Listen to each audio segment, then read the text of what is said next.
Olá, crianças, tudo bem com vocês? Hoje é a nossa quinta aula de língua portuguesa com a turma do quarto ano. Nós continuaremos no nosso livro 3, capítulo 2, Instruções para brincar, páginas 26 a 31. Os itens abordados serão os verbos no infinitivo e uso de G1 e de Q1. As atividades referentes a esta aula são atividade na página 26, mão na massa, páginas 28 a 31 e ficha de atividades, páginas 11 a 14. Bom, vamos lá começar na página 26, com verbos no infinitivo. Vamos ler a tirinha. Brincar de casinha é para meninas. Vou lá fora jogar futebol. Ele chega lá fora, meninas jogando futebol. Item A. Você também acha que brincar de casinha é para meninas e jogar futebol é para meninos? Por quê? Pô, gente, há muito tempo a gente sabe que não existe brincadeiras de menino e brincadeiras de menino. A menina que quer jogar bola, ela joga bola, né? A menina que quer brincar de casinha, brinca de casinha. A menina que quer andar de skate, ela vai andar de skate, né? Então não existe mais essa diferenciação de brincadeiras de meninos e de meninas. Ou seja, a menina pode jogar futebol também tranquilamente. Item B. Transcreva os verbos utilizados no texto. A gente tem aí dois verbos, tá? Brincar e jogar. C. As formas verbais empregadas no texto expressam eventos que aconteceram no passado, ordens ou conselhos, ou ações que não são determinadas no tempo.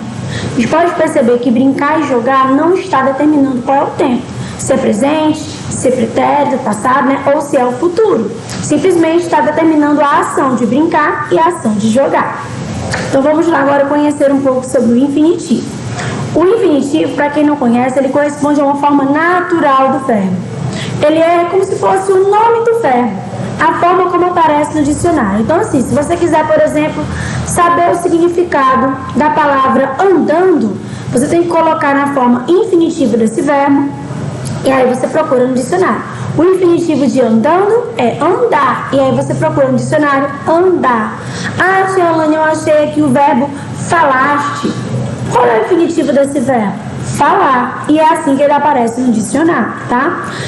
O verbo que está no infinitivo, ele não vai indicar tempo, ele não vai indicar pessoa, ele vai indicar uma ação verbal. Lembrando que aqui nós estamos falando do infinitivo impessoal, tá certo, gente? No infinitivo impessoal é isso que acontece, ele vai expressar somente uma ação verbal. Lembrando que o infinitivo ele é uma forma nominal. Existem três formas nominais, tá? O infinitivo, o gerúndio e o particípio.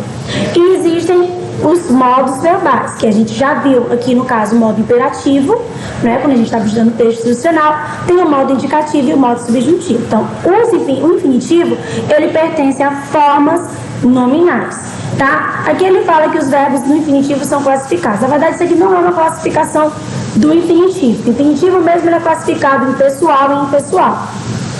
O que o nosso livro está querendo dizer é que quando os nossos verbos estão nessa forma natural, a gente fica mais fácil de reconhecer a conjugação dele. Existem três tipos de conjugações. Primeira conjugação é quando o verbo termina em AR. Cantar, andar, falar, amar, brincar, tá bom? Caminhar. Terminou com AR, ele é um verbo de primeira conjugação. Segunda conjugação, o meu verbo vai terminar em ER. Comer, escrever, ver, crescer, resolver, beber, certo? Terminou em ER, segunda conjugação. E na terceira conjugação, são verbos terminados em IR. Sorrir, dormir, subir, colorir, sentir, tá? Esses são verbos terminados em IR e são considerados terceira conjugação. Então, quando o verbo está na forma do infinitivo impessoal, que ele está na forma natural, é mais fácil identificar a conjugação a que ele pertence. Terminou em AR, primeira conjugação. ER, segunda conjugação. IR, terceira conjugação. Existem alguns verbos que terminam em OR. Aí você começa a pensar, puxa, tia Alane, primeira conjugação é R, segunda conjugação é R, terceira conjugação IR. E o OR pertence a qual? Bom, gente, o verbo terminado em OR vão pertencer à segunda conjugação. Por quê? Porque esses verbos antigamente eles eram chamados de o verbo por exemplo, que é o que vai dar origem aos outros verbos. Repor, compor, depor, decompor. Ele antigamente ele era escrito como verbo poer. E como era poer, terminava em ER. Então ele é da segunda conjugação. Então o verbo pôr e os seus derivados, compor, recompor, depor, decompor, né? No caso, repor também, eles são verbos de segunda conjugação, devido à origem do verbo pôr. O infinitivo ele pode ser usado para várias coisas. Primeiramente, ação indeterminada do tempo, ou seja, independente do tempo, vai determinar uma ação. Do que você gosta de brincar? Eu não sei se é brincou, brinca, brincarei. Enfim, ele não determina um tempo, mas ele determina uma ação, brincar. Ele também pode ser usado para expressar ordens ou orientações. Lembra que eu falei que no texto instrucional o verbo pode vir no imperativo ou no infinitivo? Pois é, no infinitivo ele também pode ser usado para expressar essa ordem. Por exemplo, arrumar as cadeiras, ligar a música, começar a brincadeira, colocar o açúcar, adicionar o leite. São ordens, mas está no infinitivo. Ele também pode ser usado para expressar um sentido junto de um outro verbo. Bom, isso aqui, gente, acontece quando aparecem dois verbos juntos, tá bom? E esses dois verbos juntos, eles vão ter um único sentido, que é o sentido do verbo que está no infinitivo. Isso aqui nós chamamos de locução verbal. Nós temos o verbo auxiliar e o verbo principal. Vocês verão isso com mais calma, com mais detalhes no quinto ano. Tá? Mas agora a gente consegue entender o seguinte: são dois verbos que expressam uma única ação. Tia Nani, quem é que vai expressar essa única ação? O verbo que está no infinitivo. Olha aqui meu primeiro exemplo. Quero comprar. Eu tenho dois verbos. O verbo quero, querer, e o verbo comprar. Mas qual é a ação que o garotinho vai praticar? É comprar. Então, quero comprar representa uma ação. A ação de comprar, que é o verbo que está no infinitivo. Eu tenho uma, posso emprestar para você. Aqui nós temos o verbo o posso, né, e o emprestar. Mas qual é a ação descrita? É a ação de emprestar, certo? Então, emprestar é que representa a ação. Os dois verbos representam uma única ação. Emprestar, que é o verbo que está na sua forma, né, nominal, no infinitivo. Bom, vamos conhecer um pouco mais sobre essa forma nominal. O infinitivo ele não vai estar relacionado com nenhum tempo e nenhum modo verbal. Ele é uma forma nominal, juntamente com o gerúndio e com o particípio. Ele pode ser classificado em dois tipos: o pessoal, quando ele vai se flexionar, e o impessoal, que é não flexionado. Esse que a gente acabou de falar, terminado em AR, em ER, que é o que está no dicionário, é o impessoal. Bom, como é que é formado o meu infinitivo impessoal? Com as seguintes terminações. Eu tenho o radical do meu verbo mais o AR, o radical do meu verbo mais o ER e o radical do meu verbo mais o IR. O radical vai ser aquela partezinha do verbo que não vai se modificar, né? Primeira conjugação, eu vou ter o radical com o AR. Por exemplo, o verbo amar, eu tenho AM e o AR, amar. Na segunda conjugação, eu tenho o meu radical com o ER. Por exemplo, o verbo comer, eu tenho COM, que é o meu radical, e o ER, que é a terminação, comer. Na minha terceira conjugação, eu tenho o radical mais o IR, não é isso? Como, por exemplo, o verbo partir, né? P-A-R-T é meu radical e o IR é a minha terminação. Então, o meu infinitivo pessoal é aquele que a gente estava falando, que é a forma natural do verbo. Página 28, primeira questão. Você sabe pular elástico? Utilize os verbos no infinitivo que estão no quadro para completar as instruções dessa brincadeira popular. Quais são os verbos que nós temos aqui? Fazer, cruzar, subir, descer, afastar, usar, pular, cantar, saltar, amarrar, colocar, falar, formar, dar. Vamos agora completar. É preciso ao menos 3 participantes para pular elástico.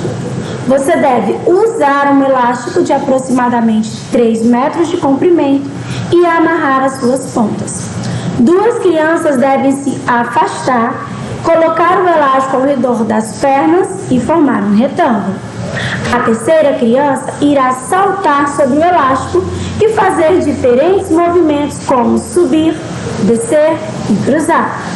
É possível cantar ou falar palavras sílaba por sílaba para dar ritmo aos saltos. Página 29, segunda questão. Leia a tirinha a seguir. Te achei, Leonardo. Agora eu escondo. Soltar o rabo não vale. Item A. Transcreva do texto o verbo que está no infinitivo, ou seja, aquela forminha natural, né? E aí nós temos o verbo soltar. Item B. Nós vamos escrever os verbos que aparecem na tirinha na sua forma infinitivo. Vamos lá. Achei. Vai ficar como? Achar. Escondo. Esconder. E vale. Valer. Item C. Por que o Leonardo soltou o rabo? Expõe a opinião de vocês. Gente, por que vocês acham que o Leonardo soltou o rabo? Eu acho que ele soltou o rabo para enganar o garotinho. Página 29, primeira questão. Leia a tirinha a seguir. Hoje, às 2 horas, você vai ao francês. Às 4 horas, você vai ao futebol. Às 6, na música. E às 8, você vai ao reforço de aula. Há alguma dúvida? Que horas eu vou ser criança? Item A. Por que o Armandinho pergunta a que horas ele vai ser criança? Bom, gente, porque a gente sabe que criança gosta de brincar, se divertir. E ele, no caso, só está tendo obrigações, e o lazer, nada, Então, por isso ele pergunta que horas é que ele vai ter um lazer, que ele vai realmente virar uma criança. Item B. Leia em voz alta as seguintes palavras que aparecem na tirinha. 4, que. O par de letras QU representa o mesmo som nas duas palavras? Não, gente? Quá, que. Na verdade, quá, o meu U, ele é pronunciado. E em que, o meu U não é pronunciado. Quando QU e GU são seguidos de E ou I, a letra U, na maioria das vezes, não representa nenhum som. Portanto, não é pronunciado. Gente, maioria das vezes não significa em todas, tá bom? Algumas só. Algumas, a maioria das vezes, mas não todas. E aqui temos alguns exemplos. Queijo, 15, guerra, Guilherme. Nesses casos, GU e QU são chamados de dígrafos, duas letras que representam um único som. Então, sempre que o GU e o QU for utilizado e não for pronunciado, você tem um dígrafo, porque o dígrafo são duas letras que representam um único som, tá bom? Mas em algumas palavras, esse U ele é pronunciado. Nesse caso, não ocorre um dígrafo, tá bom? Então, gente, geralmente palavras com A ou O, depois do GU e do QU, eles vão ser pronunciados. Olha aqui o exemplo. Quadro é pronunciado, guaraná, quociente, ambíguo, equestre, bilíngue, tranquilo e linguiça. Então aqui nós temos também exemplos de QU e GU, em que depois desse QU e GU nós temos o E e o I e sendo pronunciados. Então você tem que realmente ler a palavra, pronunciá-la, para saber se é ou não dígrafo. Vamos agora relembrar o que é um dígrafo, gente? Aqui é uma pequena revisão. O dígrafo são duas letras que representam a emissão, uma única emissão de som. Ou seja, duas letras que representam um único som. Existem dois tipos de dígrafos, os vocálicos e os consonantais. Bom, aqui eu coloquei exemplos de dígrafos consonantais. LH, NH, CH, RR, SS, GU, QU, SC, SC cedilha e XC. Puxa, tia Lônia, QU e GU, eles são dígrafos consonantais? Sim, são considerados dígrafos consonantais porque você só pronuncia o Q e o X. Gente, outra coisa que eu gostaria de chamar a atenção de vocês é para vocês terem muito cuidado com a escrita do G e do Q. Muita gente coloca como se fosse um só. Ah, tia Lônia, esse aqui é o meu Q, ele é igual ao meu G. Não existe isso, tá? Principalmente nas redações. O Q não é o G e ele não pode ser o seu jeito de escrever. tem que ser o jeito de escrever do alfabeto cursivo da língua portuguesa. Então, cuidado quando forem escrever o G e o Q, tá certo, gente? Se confundir, infelizmente, perde ponto, porque a pronúncia da palavra ela é alterada. E aqui nós temos nossos dígrafos vocálicos, são aqueles que são pronunciados pelo nosso nariz, tem som nasal, né? An, em, in, on, tanto com M quanto com N. E aqui, relembrando a vocês, atenção, cuidado com o GU e QU. São dígrafos apenas seguidos de EI quando não se pronuncia a vogal U. Exemplo, queda, guerra, quitanda, quito. Mas se for pronunciada a vogal U, não é dígrafo.